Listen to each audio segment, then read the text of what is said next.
So we're here to talk about the state of housing in Milwaukee, white to black. What's the current state of housing here? Well, we're still ranked as one of the most segregated, if not the most segregated, metropolitan areas in the United States.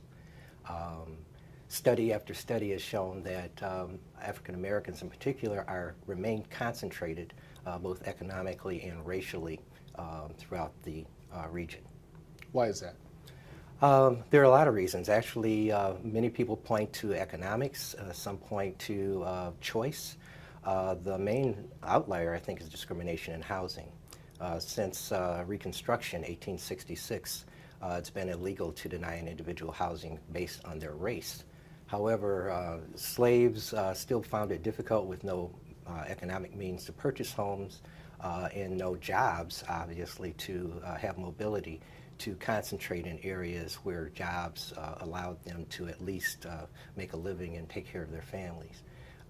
During the entire World War II period, individuals in Milwaukee in particular were hampered with segregated housing patterns based on laws that had been passed both nationally and locally.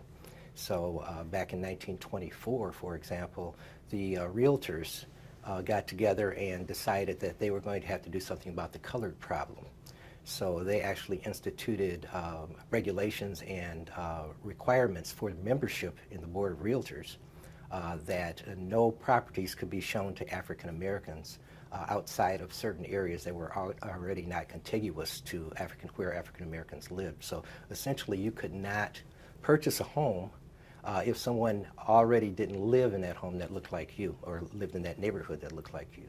So that, along with restrictive covenants, what we call de jure segregation, basically laws and regulations that prohibited movement or determined where and how individuals moved. With those in place, it became increasingly difficult to have any type of mobility for African Americans. So prior to that, in the early 20s, people who came into real estate and banking were actually taught that African Americans would bring property values down. So you didn't want to do anything that would bring property values down. It was actually taught, and that was how you became a professional, learning who to market to, who to sell to, and who not to. So it's a long historical battle as far as African Americans seeking some type of justice, not only in housing, but obviously all of the other quality of life issues, health, education, employment. All of those things are inextricably linked, and housing's the key.